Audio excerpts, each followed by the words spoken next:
우리 오늘 새벽에 금요일 날 9시에 십자가에 못 박히신 예수께서 오후 3시에 숨을 거두셨던 그 모습을 오늘 아침에 묵상을 했습니다. 유대인들은 나무에 달린 자마다 다 저주를 받은 자라고 알고 있었습니다. 왜냐하면 신명기에 그 말씀이 나오기 때문에 그렇습니다. 신명기 21장 23절에 보면 이런 말씀이 있습니다. 그 시체를 나무 위에 밤새도록 두지 말고 그날에 장사하여 내 하나님 여호와께서 내게 기업으로 주시는 땅을 더럽히지 말라. 나무에 달린 자는 하나님께 저주를 받았음이니라.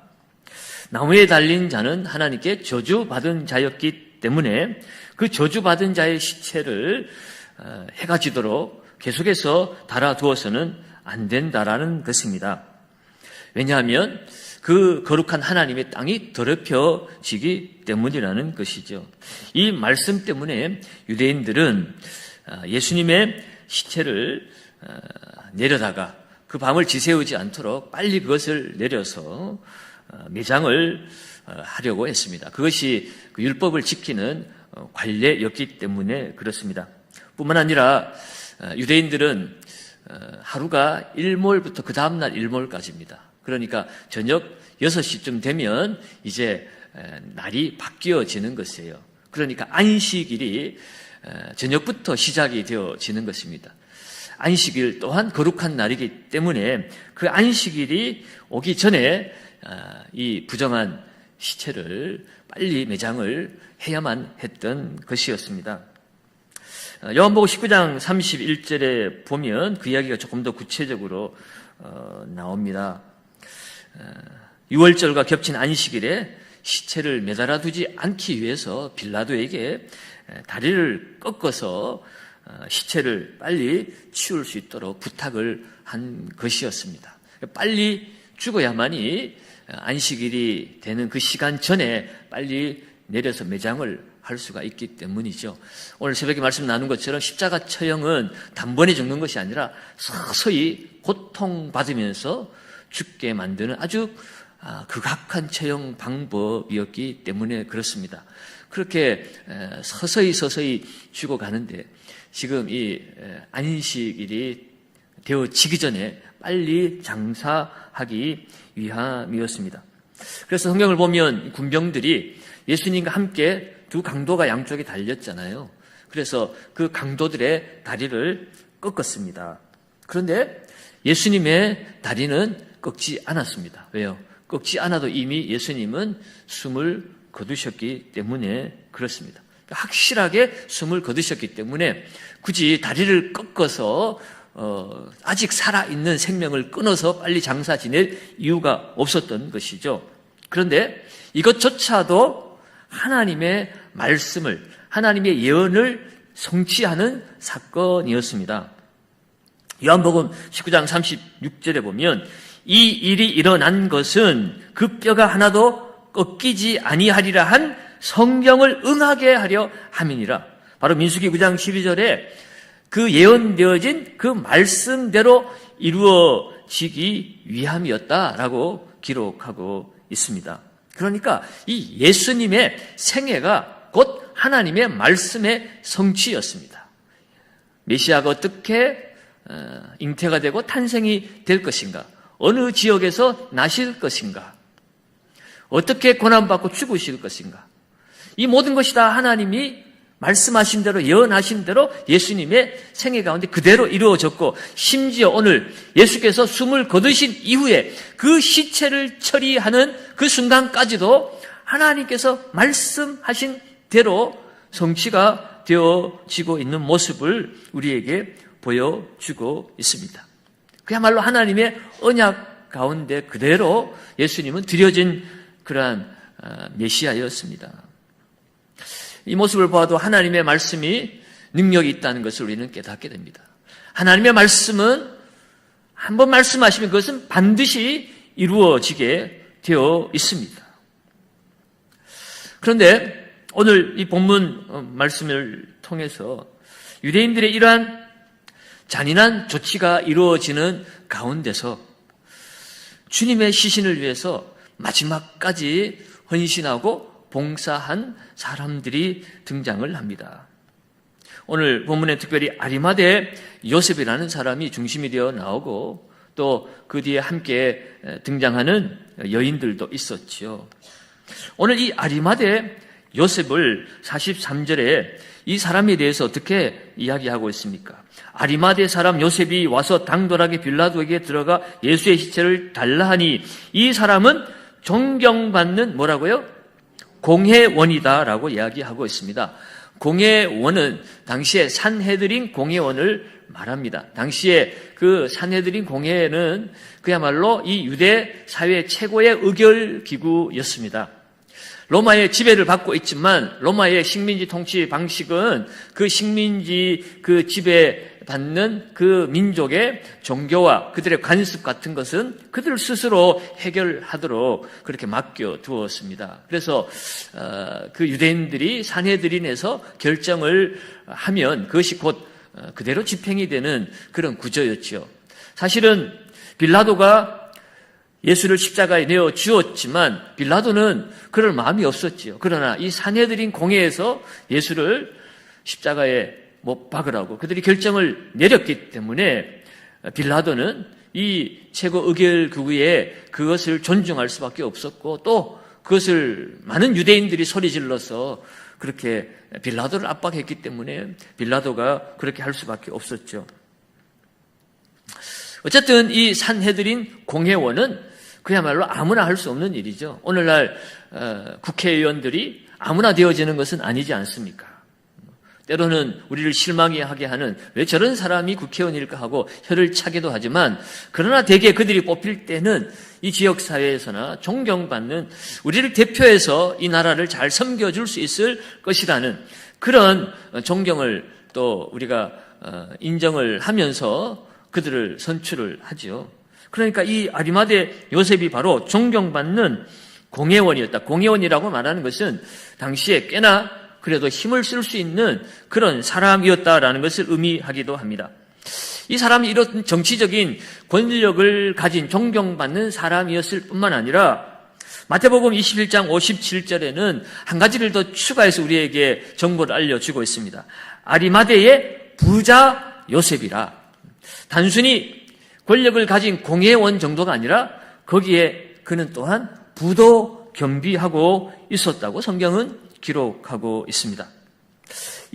오늘 이 마가복음에는 아리마대 요셉만 등장하지만 이 아리마대 요셉과 비슷한 신분에 처한 또 한 사람이 요한복음 19장에는 등장을 합니다. 같이 그 예수님의 장례를 치르려고 찾아온 사람이에요. 그 사람이 바로 우리가 잘 알고 있는 니고데모입니다. 밤에 예수께 찾아왔던 공회원이죠.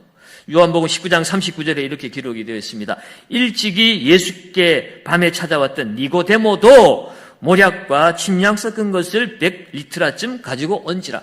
요셉만 온 것이 아니라 그 예수님의 장례를 위해서 니고데모도 함께 예수님의 장례를 치르기 위해서 합류했다는 것입니다. 그런데 그가 그냥 온 것이 아니라 100리트라쯤 되는 모략과 침량 섞은 것을 가지고 왔습니다. 예수님을 장사 지내드리기 위해서였죠. 이 니고데모 역시 이 아리마대 요셉처럼 공회원이었고 그는 부자였습니다. 이 100리트라쯤 이 모략과 향품을 가지고 왔다고 그랬는데 이것은 그야말로 값비싼 것이었어요. 부자가 아니면 이 최고급 향품을 시신에 그것을 바를 수가 없었습니다. 오늘 이 아리마대 요셉과 니고데모 같은 사람들, 이들은 그들이 가진 부와 권력을 오늘 가장 가치 있게 사용하는 사람들이었습니다. 권력 때문에 빌라도에게 감히 그 시신을 넘겨달라고 말할 수 있었던 것이죠. 그가 공회원이 아니었다면, 이름 모를 그냥 그런 사람이었다면 감히 빌라도를 만날 수나 있겠습니까? 아마 만나지도 못했고 말 한 번 붙여보지도 못했을 거예요. 그러나 이들은 공회원들이었기 때문에 그들에게 가진 그 권력이 있었기 때문에 빌라도를 만날 수 있었고 빌라도에게 그 시체를 내가 장례 치르게 해달라고 해도 그것을 믿고 빌라도가 또 내어줄 수도 있었던 것이었습니다. 뿐만 아니라 그들이 가진 그 부를 가지고 예수님을 장사치려는데 그들의 부를 사용하였습니다. 예수님이 묻히신 그 무덤은 이 아리마대 요셉이 그 집안을 위해서 사용하려고 미리 준비해 두었던, 한 번도 사용해 보지 않았던 그런 무덤이었습니다. 이처럼 권력이든지 재력이든지 그 힘을 바르고 올바르게 귀하게 사용할 수 있어야 합니다. 여러분, 돈이 많다고 무조건 나쁜 사람 취급해서는 안 돼요. 권력이 있다고 무조건 문제가 있는 사람이라고 우리가 선입견을 가져도 안 됩니다. 권력은 권력대로, 또 재물은 재물대로 좋은 일에 사용되어지면 좋은 것입니다. 우리가 욕하지만 그들은 정치가 있으니까 그나마 나라가 안정되는 거예요. 기업들이 활성화가 되어지니까 거기에 떨어지는 낙수물로 서민들도 사는 것입니다. 물론 거기에 부정한 것이 끼어서는 안 되는 거죠. 부자라도 존경받는 부자가 있고 멸시받는 부자가 있습니다. 졸부들은 자기만을 위해서 사용하고 자기 이익만을 위해서 그 부와 또는 권력을 사용하면 그야말로 졸부들이고 그야말로 경멸받는 그런 권력자들이지요.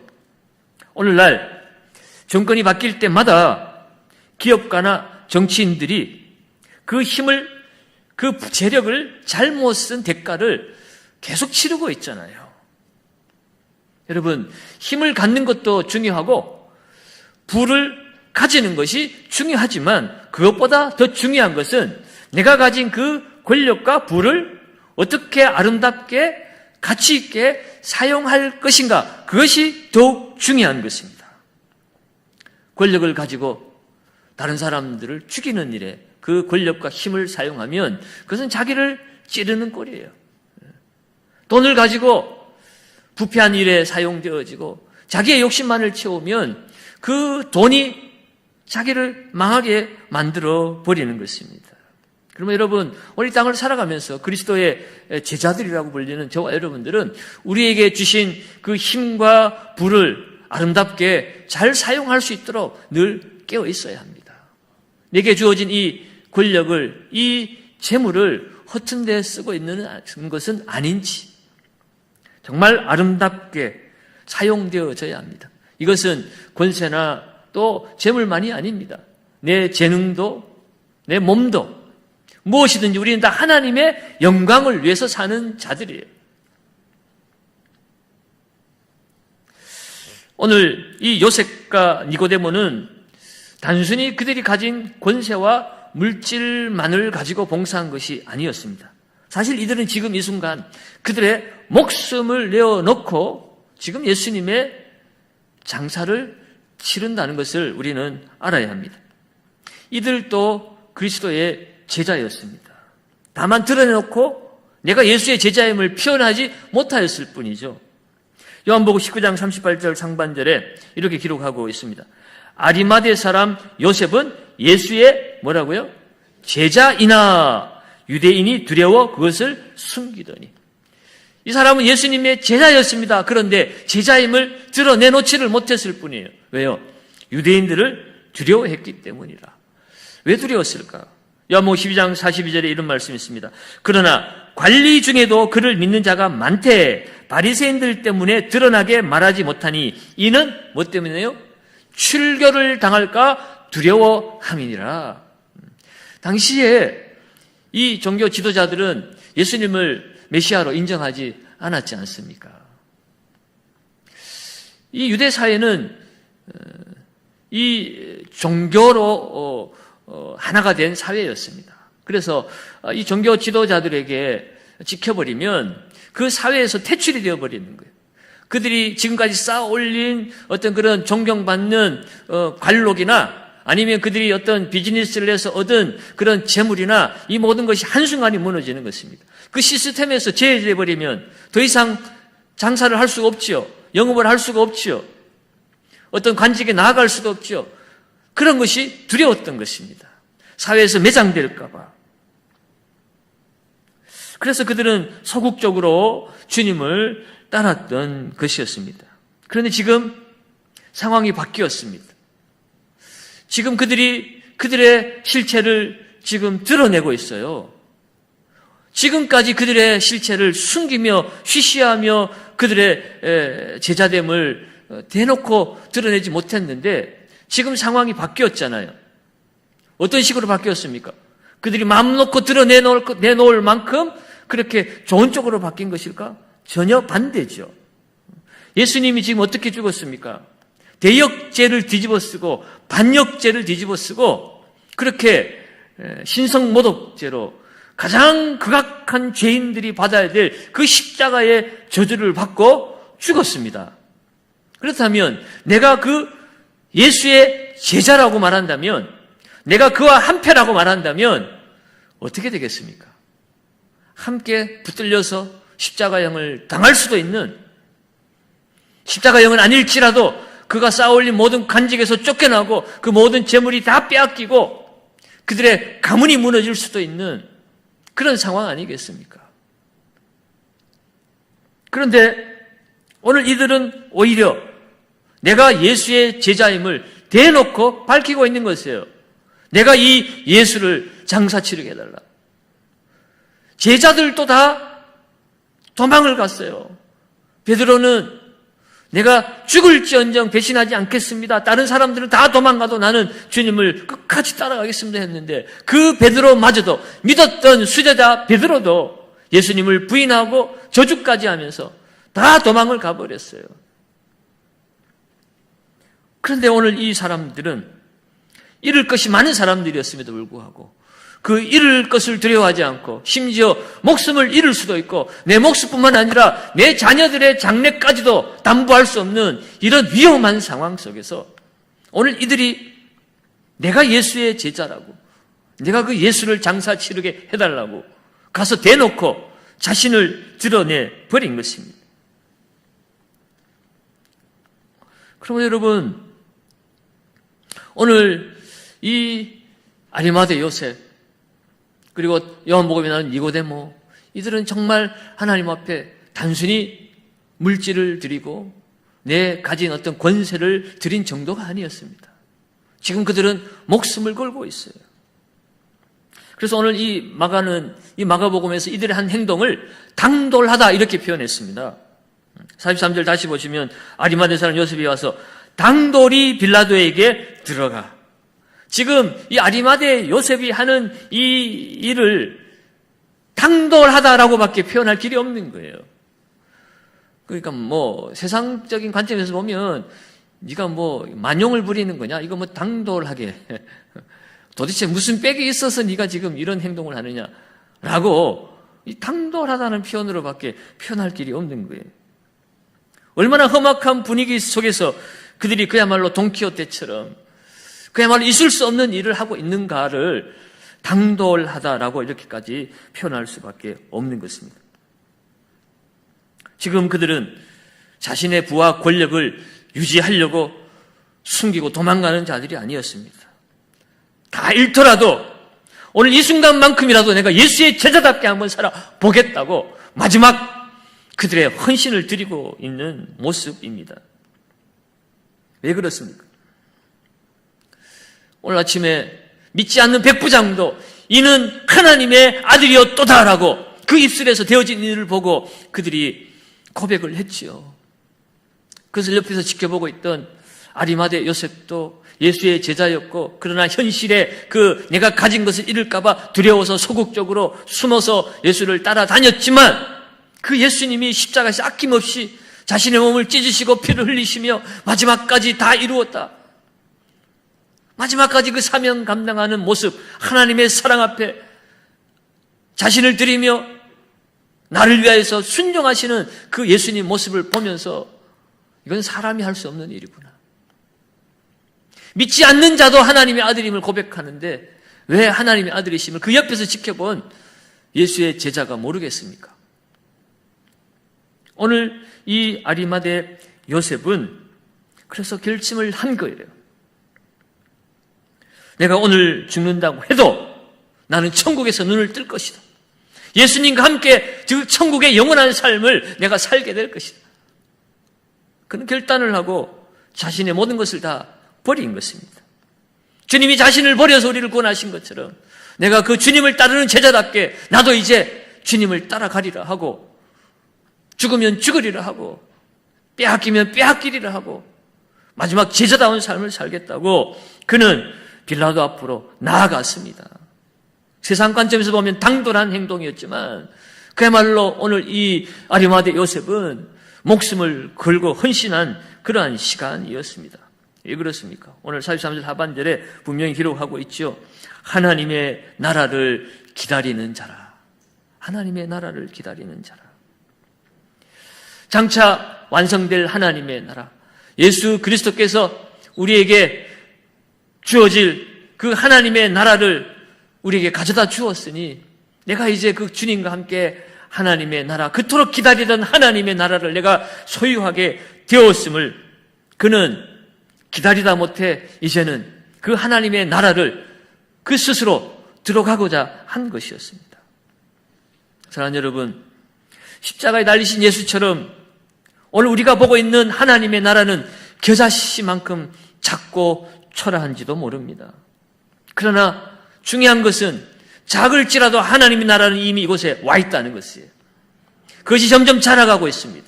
나중에 큰 나무가 되어서 모든 새가 그곳에 와서 안식을 하고 깃들일 만큼 하나님 나라는 점점 자라갈 것이고 마침내 하나님의 나라가 이 땅 가운데 이루어지게 될 것입니다. 십자가의 예수는 작고 초라했지만 그러나 그곳에 임한 하나님 나라는 예수의 부활로 영광으로 다시 나타나게 되는 것입니다. 그럼 여러분, 오늘 이곳에서 우리는 세상을 두려워할 것이 아니라 하나님을 두려워하며 살아야 합니다. 오늘 우리가 그리스도인으로서 세상 앞에 나아가서 담대히 말할 수 있어야 합니다. 내가 그리스도의 제자이고 그리스도가 지금도 살아 계시고 영원 끝날까지 나와 함께 하시고 우리를 지켜주실 것임을 내가 믿는다면 설사 내 앞에 고난이 와고 시험이 와도 오늘 아리마대 요셉처럼 참된 제자의 길을 걸어가야 하지요. 성령 강림 이후에 뿔뿔이 흩어졌던 제자들도 하나님의 나라에 대한 분명한 확신을 가진 이후에 그들은 예수님 때문에 이 세상에서 핍박받는 것을 오히려 영광으로 생각하고 하나같이 다 순교의 잔을 기쁘게 마셨습니다. 사랑하는 여러분, 오늘 우리를 두렵게 만드는 그 모든 죄의 문제를 예수님께서 십자가에서 다 해결해 주셨습니다. 우리는 이 세상에 두려워할 것이 없습니다. 원수마귀도 두려워할 것이 없습니다. 원수마귀가 우리를 속일지라도 우리는 하나님의 아들의 피값으로 구원받은 하나님의 자녀입니다. 그러므로 우리는 세상을 향하여서 담대하게 나아가야 하는 것이에요.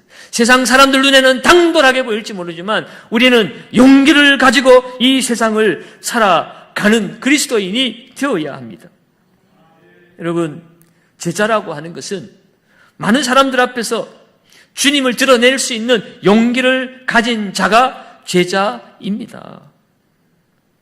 그냥 멀리서 바라보는 사람은 제자가 아니에요. 관중이지요. 제자는 그 주님을 믿고 신뢰하고 그분의 말씀대로 행하고 순종하는 삶, 예수님의 길을 똑같이 따라가는 사람이 제자입니다.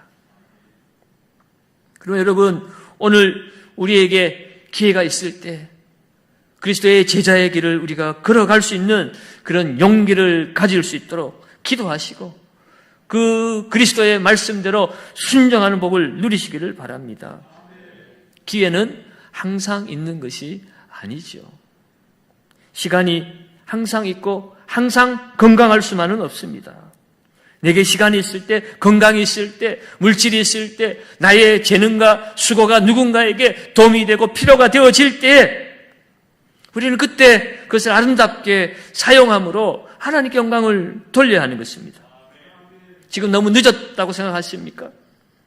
지금도 늦지 않았습니다. 포기하지 마시기 바랍니다. 오늘 요셉이 빌라도 앞에 나아갈 때 용기를 내면서도 그는 마음으로 깊은 후회를 했을 것입니다. 주님 살아 계실 때 내가 이렇게 제자답게 살았으면 얼마나 주님이 좋아하셨을까? 주님 돌아가신 이후에 이 고난 받고 다 끝난 이후에 내가 이렇게 하는 일이 무슨 소용이 있을까?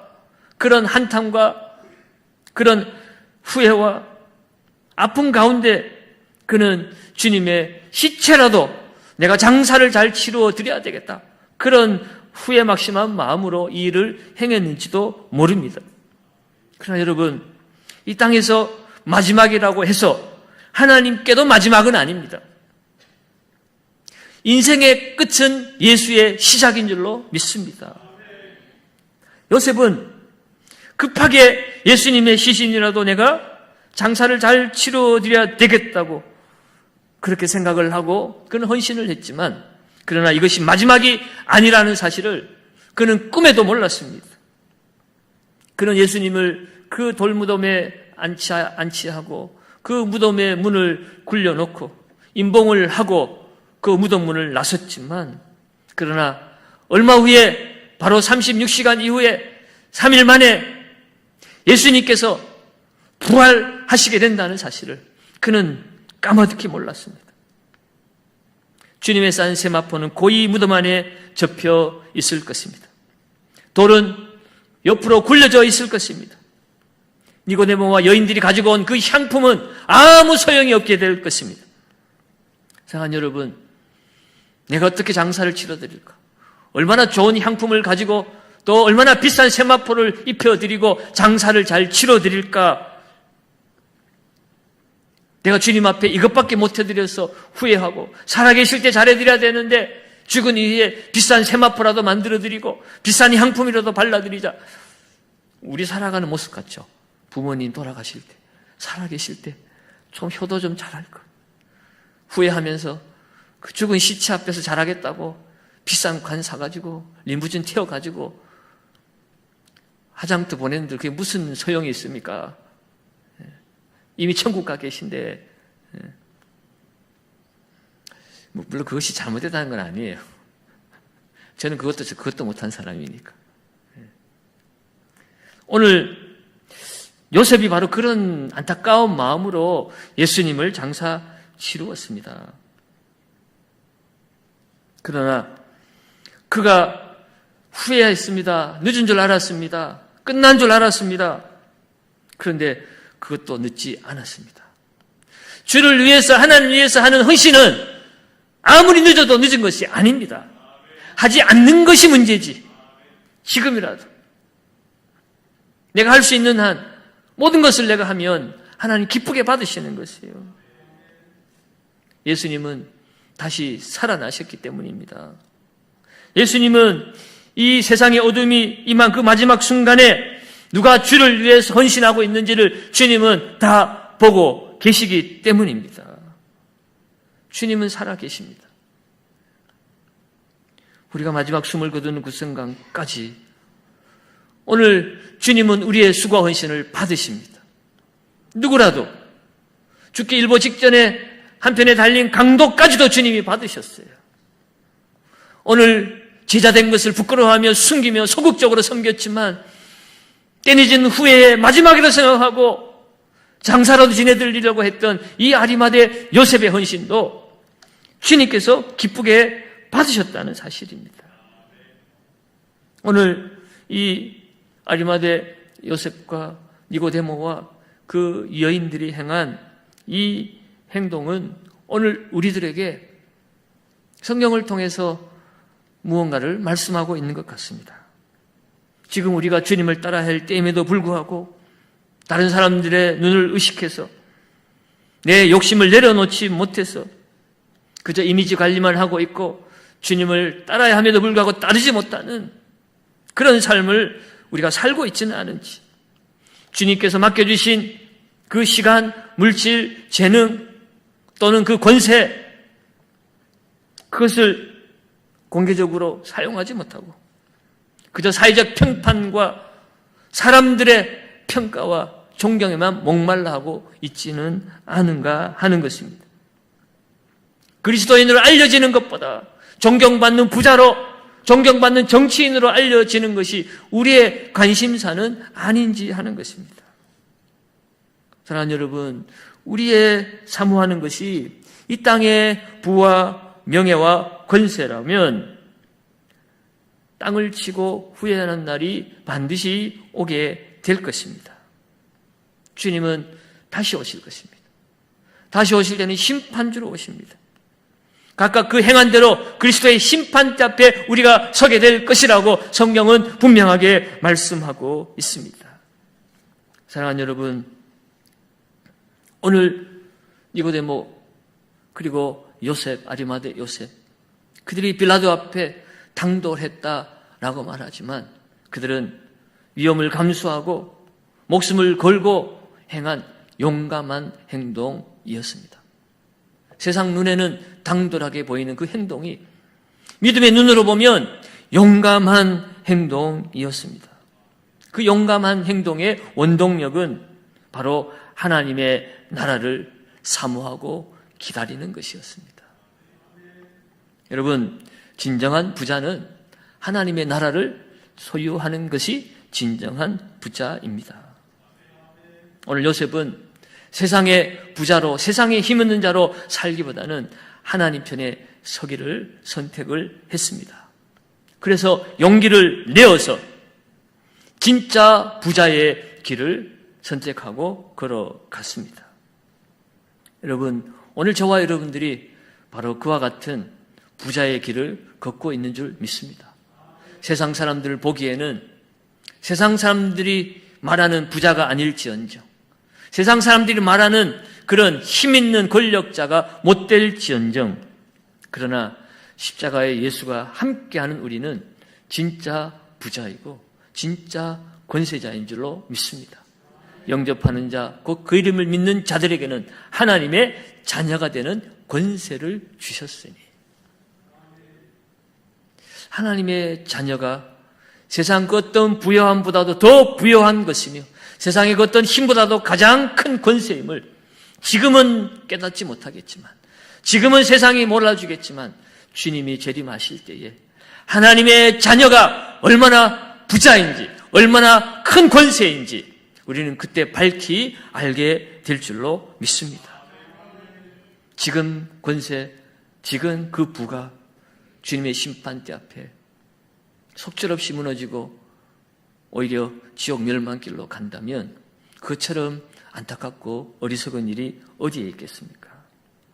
마지막 때에 주님은 영광스러운 모습으로 부활하게 될 것입니다.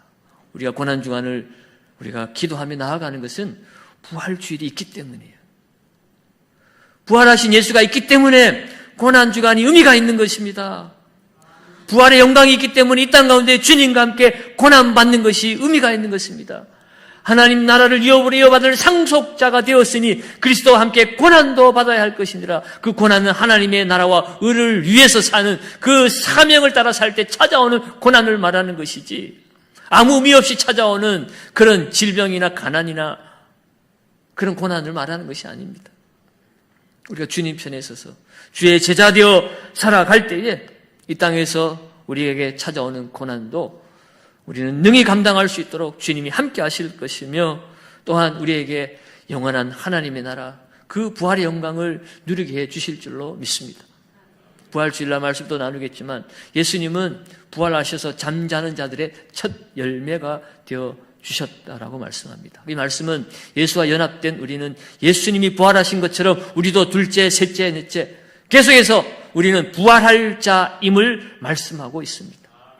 주님이 부활하셔서 영광스러운 몸으로 제자들을 만나신 것처럼 저와 여러분들도 영적으로는 이미 부활한 자이고 또 육체도 주님이 오실 그날에 우리는 영광스러운 부활로 나아가게 될 줄로 믿습니다. 그 하나님의 나라를 기다리면 오늘 이 순간 마지막 늦은 헌신은 없습니다.